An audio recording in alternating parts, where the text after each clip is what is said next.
Hello everyone, let's start. आज का हमारा जो टॉपिक यहाँ पे हम देख रहे हैं वो फाइनेंशियल मैनेजमेंट के सब्जेक्ट से रिलेट करता है। सीएस एग्जीक्यूटिव में भी ये टॉपिक कवर होता है, सीए के एग्जाम्स में भी ये कवर होता है और बहुत ही इंपॉर्टेंट और प्रैक्टिकल टॉपिक है जिसकी हम बात कर रहे हैं, which is called capital budgeting. Capital budgeting के बारे में पढ़ने से पहले आपको टाइम वैल्यू ऑफ मनी बहुत ही अच्छे से आना चाहिए। इसके लिए भी मैंने लेक्चर्स ऑलरेडी प्रोवाइड किए हुए हैं, मेरे चैनल पे भी है और यहाँ पे ऐप में भी है, और हम पहले उसको पढ़ने के बाद ही इसकी बात करते हैं, क्योंकि जब तक आपको टाइम वैल्यू ऑफ मनी नहीं पता है, what is present value and all, तब तक ये लेक्चर देखने का कोई फायदा नहीं। क्योंकि पूरे चैप्टर में जो कैलकुलेशन हम देखने वाले हैं वो सारी calculations time value of money या एन्यूटी या प्रेजेंट वैल्यू के बेस पे ही चलती है। तो आई सजेस्ट कि आप पहले वो टॉपिक्स देखने के बाद ही इसको स्टार्ट करें। चलिए देखते हैं कैपिटल बजटिंग एग्जैक्टली है क्या। देखिए, दो वर्ड है यहाँ पे। पहला टर्म है कैपिटल एक्सपेंडिचर, इसको कैपेक्स बोलते हैं शॉर्ट में, और दूसरा टर्म है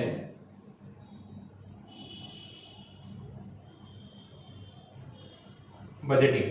ठीक है, ये चीज क्लियर है, कैपिटल एक्सपेंडिचर प्लस बजटिंग। तो यहाँ पे दो चीजें बोली हुई है। अब कैपिटल एक्सपेंडिचर और बजटिंग, ये दोनों टर्म्स को अगर ऐसे अलग अलग देख रहे हैं ना, तो आपने ये सुने हो गए, रेवेन्यू एक्सपेंडिचर, कैपिटल एक्सपेंडिचर, ऐसा आपने बोलते हैं। ठीक है, तो कैपिटल एक्सपेंडिचर वो खर्चा है जिसका फायदा आपको एक साल से ज्यादा ड्यूरेशन के लिए मिलता है। रेवेन्यू एक्सपेंडिचर वो खर्चा है जिसका बेनिफिट आपको अगले एक साल के अंदर मिल जाता है और फिर आपको दोबारा खर्च करना पड़ेगा अगर आपको और आगे बेनिफिट चाहिए तो। That is capital expenditure. और बजटिंग का मतलब, बजट का मतलब क्या होता है? ये टर्म तो आपने बहुत बार सुना होगा ना, यार बजट नहीं है। ऐसे लोग बोलते हैं भाई कुछ भी खर्चा करना है, कुछ नया खरीदना है, यार इतना बजट नहीं है, कुछ सस्ती सी चीज बताओ, कम दाम में क्या मिलेगा वो बताओ, ऐसे अपने बात करते हैं। बजट का मतलब खर्चा करना या स्पेंड करने की एक लिमिट, एक कैपेसिटी है। इससे ज्यादा मैं इस चीज के ऊपर खर्च नहीं कर सकता हूँ या नहीं करना चाहता हूँ, तो दैट इज माई बजट। हाँ, हो भी सकता है कि पैसे हैं मेरे पास, बट इस चीज के लिए इतना खर्चा नहीं कर सकते। जैसे अब मुझे पर्सनली एक मोबाइल फोन परचेज करना है, ठीक है, अब मैं आपको पढ़ा रहा हूँ तो मैं मोबाइल फोन से ही वीडियो रिकॉर्ड कर रहा हूँ, कोई इशू नहीं है।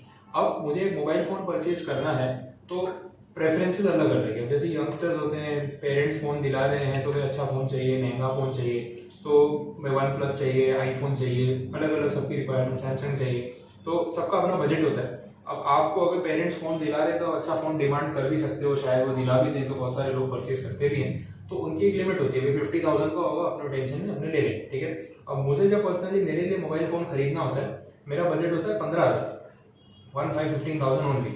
तो मैं उस रेंज में अच्छा फोन ढूंढता हूँ क्योंकि मुझे पता है कि 15,000 रुपये में मेरी सारी रिक्वायरमेंट फुलफिल हो जाती है और मुझे जितना उसके अंदर फीचर्स चाहिए उतने मिल जाते हैं। और फोन की आजकल जितनी लाइफ है, जितनी जल्दी वो आउटडेटेड हो जाते हैं, कितना भी ज्यादा पैसा डाल लो कोई फायदा नहीं उसके ऊपर, टेक्नोलॉजी पुरानी हो जाती है।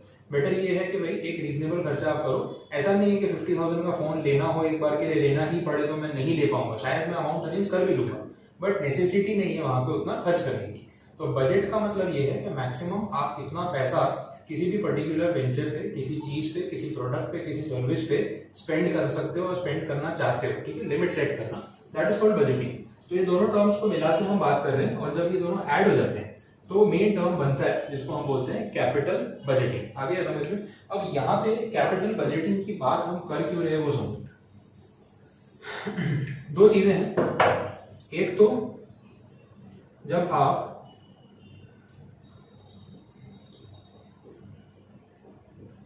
कोई नया बिजनेस स्टार्ट कर रहे हो या फिर एग्जिस्टिंग बिजनेस में आप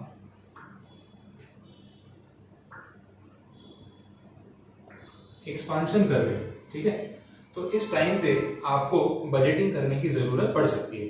सपोज ऐसा है कि मैं एक नया क्लासरूम सेटअप कर रहा हूँ, मैं अपने कोचिंग क्लासेस शुरू कर रहा हूँ। ठीक है, अब कोचिंग क्लासेस शुरू करते टाइम मैं ये ध्यान तो दूंगा ना कि कितना इन्वेस्टमेंट करूँ, क्या करूँ। बिकॉज देखो, ये सर्विस एक तरीके से कैसी है कि प्रीमाइसिस की रिक्वायरमेंट है, इंफ्रास्ट्रक्चर अच्छा होना चाहिए, उसकी रिक्वायरमेंट है। अब स्टूडेंट्स को अकोमोडेट करना है, बिठाना है, तो मुझे एक रीजनेबल सेटअप चाहिए।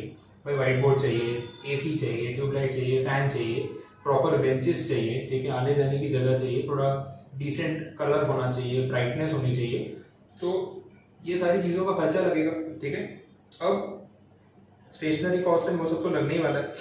अब जो बेंचेस एंड ऑल मैं रखूंगा, जो कारपेट एरिया मुझे चाहिए, वो तो वैसे तो जितना चाहिए उतना मिलेगा, ठीक है। अब मैं एक नया प्रोफेशनल हूँ, कंपनी सेक्रेटरी के स्टूडेंट्स को सपोज मैं अभी अभी पढ़ाना मैंने शुरू किया है, नो डाउट मैंने अभी अभी पढ़ाना शुरू नहीं किया है, तो it is almost going to be 10 years now. तो जब मैंने स्टार्ट किया था तो आज से 8-9 साल से ऊपर हो गए, 10वां साल अभी चल रहा है, 9 साल तो कंप्लीट हो चुके हैं, तो 10th ईयर में हूँ मैं। तो जब मैंने स्टार्ट किया तो मुझे भी पता है कि शुरुआत होते ही इनिशियली कोई मेरे पास 500 स्टूडेंट्स का क्राउड नहीं आने वाला, ठीक है, बिकॉज नोबडी नोज मी। भले मैं कितना भी अच्छा पढ़ा सकता हूँ, नॉलेज है जो भी है वो मैं मानता हूँ, बट जब तक स्टूडेंट्स पढ़ेंगे नहीं, माउथ पब्लिसिटी नहीं होगी, रिजल्ट्स नहीं आएंगे, तब तक तो इतना बड़ा क्राउड बनने नहीं वाला, ठीक है।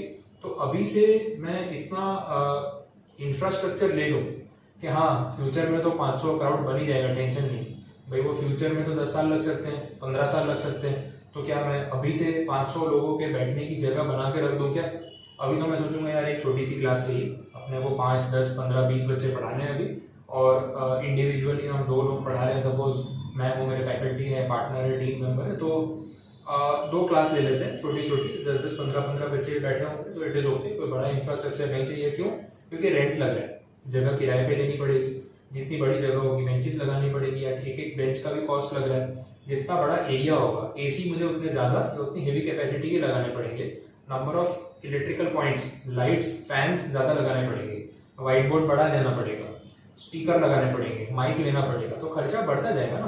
तो जब मुझे पता है कि मैं उस बिजनेस से अभी उतनी रिकवरी नहीं कर पाऊंगा, then why should I spend so much higher amount initially when I don't have an income source right now. अभी तो मैं स्टार्ट कर रहा हूँ, हो सकता है कि मैंने लोन्स लिए हो सकता है मैंने मेरे पेरेंट्स से बोरो किया हो सकता है मैंने कुछ पार्ट टाइम कमा के पैसे जोड़े हो, तो अभी से इतना खर्चा करने की जरूरत क्या है? तो इनिशियली मैं एक बजट लेके चलूंगा कि मुझे इतना ही स्पेंड करना है, क्योंकि आज ये छोटी सी क्लास सेटअप करने में भी कुछ लाख रुपीस इन्वेस्ट हो जाते हैं, दिखता नहीं है जनरली, स्टूडेंट्स को कभी रियलाइज नहीं होता, वो चीज़ मैंने भी नोटिस की है, बिकॉज स्टूडेंट्स आते हैं, बैठते हैं, गिनते हैं क्लास में इतने बच्चे हैं, इतनी फीस सर ने हमसे ली है, मल्टीप्लाई कैलकुलेटर पे, ओ इतना पैसा, ओ ऐसा ऐसा कैलकुलेशन होता है, यार बहुत पैसे कमा रहे हैं, तो टेंशन ही नहीं है, इतने नोट्स छाप रहे हैं, चलेगा, बहुत पैसे कमा रहे हैं।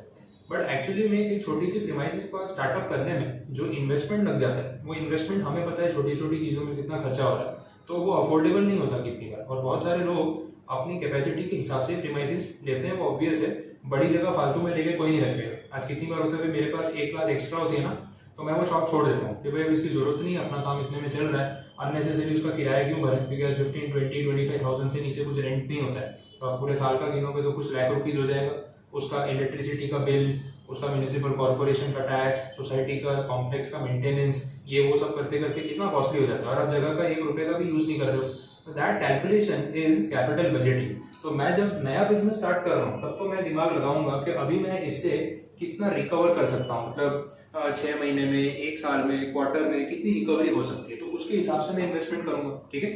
दूसरा एक और पॉइंट आता है, जब मैं अपना बिजनेस एक्सपांड करने का सोच रहा हूँ, मतलब ऑलरेडी मेरा बिजनेस सेटअप तो है, लेकिन मुझे उसमें एक्सपांशन करना है, ग्रोथ करना है, मतलब जैसे प्रोडक्शन है तो और मशीन्स लगानी है, सर्विस प्रोवाइड कर रहा हूँ तो और ज्यादा सर्विस प्रोवाइड कर सकूँ, उसका अरेंजमेंट करना है। Suppose for example airline company का एग्जांपल मैं देता हूँ, वो ले लेते हैं अच्छी कंपनी लेते हैं थोड़ी, इंडिगो एयरलाइंस टाटा कंपनी का वेंचर है, आपको पता है, और इंडिगो इंडिया में बहुत अच्छी सर्विस प्रोवाइड करने वाली एयरलाइंस में कवर होती है, ये भी हम जानते हैं। तो टाटा कंपनी या जो इंडिगो एयरलाइंस है, ये जो भी सर्विसेज प्रोवाइड कर रहे हैं, लो कॉस्ट कैरियर इनको बोला जाता है, तो उनके ऑलरेडी इंडिया में सपोज 100 एयरक्राफ्ट है,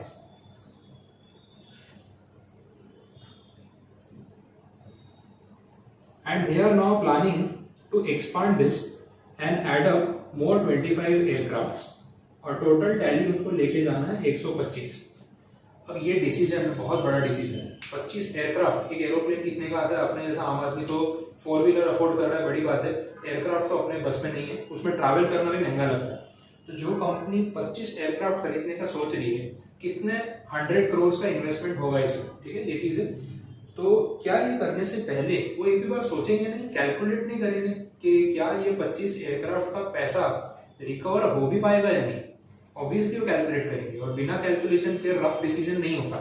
वो पहले सोचेंगे कि अगर हम ये 25 एयरक्राफ्ट ले रहे हैं तो कौन से रूट हैं जिन पे हमें और एयरक्राफ्ट की जरूरत है, कौन से नए रूट हम ढूंढ के उस पर फ्लाइट स्टार्ट कर सकते हैं जहां पे आज की डेट में हमारी फ्लाइट्स नहीं जाती, कौन से ऐसे एयरपोर्ट्स हैं, कौन से सिटीज हैं जो हमारी लोकल कनेक्टिविटी से बाहर हैं, और क्या हम उनको एड ऑन करके वहां से पैसेंजर्स गैदर कर सकते हैं। फिर वो सर्वे करवाते हैं कि जो कंपनीज की फ्लाइट वहां चल रही है, ऑक्यूपेंसी कितनी, ऑक्यूपेंसी मतलब 100 सीटें हैं प्लेन में तो कितनी सीटें भरती हैं ऑन एन एवरेज, उससे भी फर्क पड़ता है। क्योंकि ऑपरेशनल कॉस्ट निकालने के लिए उनको सपोज 85% फ्लाइट फुल चाहिए, तो अगर उसमें 80 बंदे बैठे हैं तो 5 लोगों की सीट जो खाली जा रही है उसका पैसा इंडिगो एयरलाइन की पॉकेट से जा रहा है, ऐसे कैलकुलेशन होता है।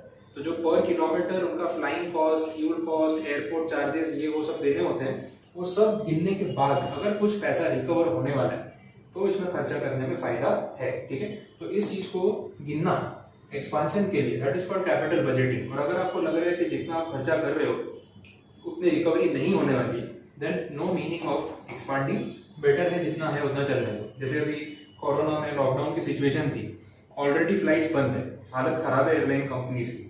अब कौन बेवकूफ कंपनी ऐसी सिचुएशन में और एयरक्राफ्ट खरीदेगी? उल्टा जो है उसमें से 2-4 बेच तो कोई फर्क नहीं पड़ेगा, उड़ते तो है नहीं कोई, ऐसे ही पड़े हुए हैं, क्या काम आ रहे हैं, समझ में आ रहा है? तो ऐसी सिचुएशन में आपको दिमाग लगाना है कि क्या करना है क्या नहीं, एक्सपांशन करें या ना करें, तो उसको हम बोलेंगे capital budgeting. The basic is clear. ठीक है, अब आपके एग्जाम ओरिएंटेड बात करते हैं, कंसेप्ट की बात तो होगी। एग्जाम में क्या बोल रहे हैं, यहाँ पे बोल रहे हैं कि कैपिटल बजटिंग के लिए जो मेथड्स यूज होते हैं उसमें 2 टाइप के मेथड्स ये लोग यूज कर रहे हैं। एक है जहां पे डिस्काउंटिंग यूज होता है,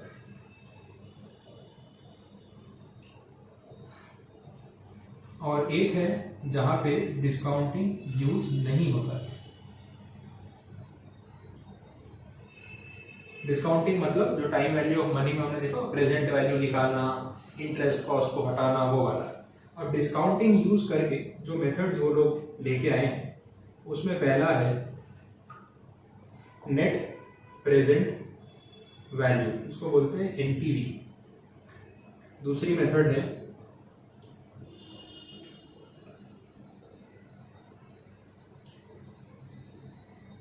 प्रॉफिटेबिलिटी इंडेक्स, इसको बोलते हैं pi ratio.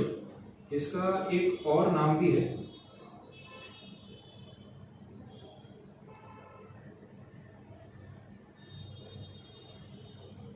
Benefit cost ratio.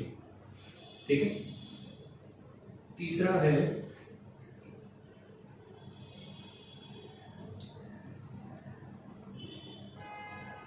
Internal rate of return, IRR। ये 3 मेथड्स हैं पॉपुलर। विदाउट डिस्काउंटिंग में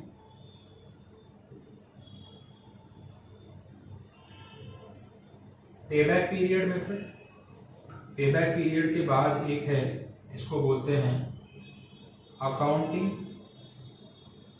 रेट ऑफ रिटर्न। इसके 2-3 नाम, सबसे बकवास method average rate of return, तीसरा नाम है return on investment,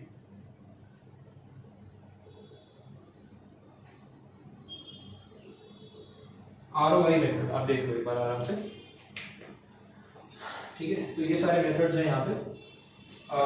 NPV, pi, benefit cost ratio एक ही है, internal rate of return IRR, payback period method, accounting rate of return बोलो या एवरेज रेट ऑफ रिटर्न बोलो। इसका शॉर्ट में नाम है ARR मेथड। ठीक है, ARR ध्यान रखना। और इसका एक और नाम है ROI। तो सम्स में अगर आपको ऐसा कुछ मिलता है तो आपको इस बेसिस पे उसको सॉल्व करना। क्लियर हुआ? तो ये सारी चीजें हैं, ये मेथड्स हम सीखने वाले हैं, इस चैप्टर का पार्ट है ये। तो ये मेथड सारी हम इस चैप्टर में डिस्कस करने वाले हैं, ये आप ध्यान में रख के चलना। ठीक है, क्लियर? यहाँ तक मेथड्स पता चल गए जो हम पढ़ने वाले हैं। अब देखो, इस चैप्टर को आगे बढ़ाने से पहले आपको एक बेसिक चीज में क्लियर कर देता हूँ।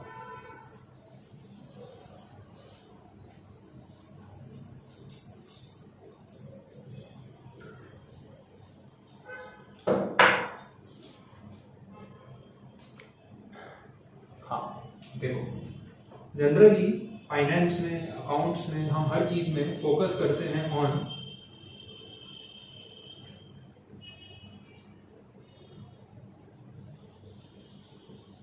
प्रॉफिट आफ्टर टैक्स, बट इस चैप्टर में हम फोकस करेंगे ऑन CFAT,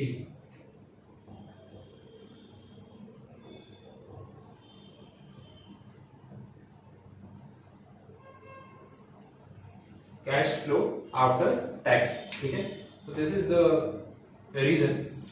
PAT CFAT दोनों चीजों में डिफरेंस है, क्या डिफरेंस है वो भी हमें समझना है, बहुत ही डिटेल्ड कंसेप्ट है वो, तो आप उसको एक बार ध्यान से समझ लेना कि है क्या। मैं अभी कोशिश करता हूँ कि अभी इसको डिस्कस कर रहा हूँ, मैं अभी मीनिंग तो एक बार बता देता हूँ आपको, क्योंकि डिस्कशन में थोड़ा फ्रेश माइंड से लेना चाहता हूँ। ऑलरेडी आपने इतना कंसेप्ट समझ लिया है, थोड़ा हैवी हो जाएगा। आप सिर्फ इतना ध्यान रखना कि CFAT और PAT में फर्क किस चीज का होता है। नॉन कैश आइटम्स, इसका डिफरेंस होता है। ठीक है, ये ध्यान रख के चलना। नॉन कैश आइटम्स मतलब जैसे for example, best example,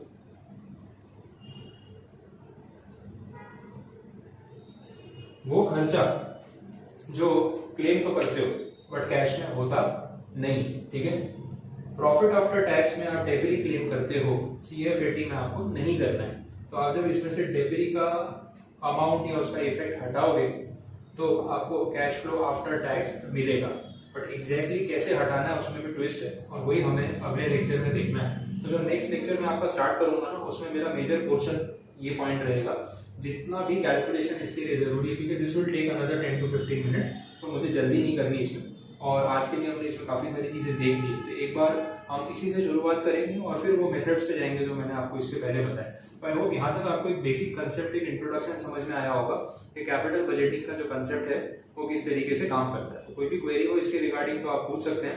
concept को पहले क्लियर करना जरूरी है, तभी कैलकुलेशन का कोई मतलब है, अदरवाइज आपको कैलकुलेशन वाले पार्ट में पता भी नहीं चलेगा कि शुरू कहाँ से करना है।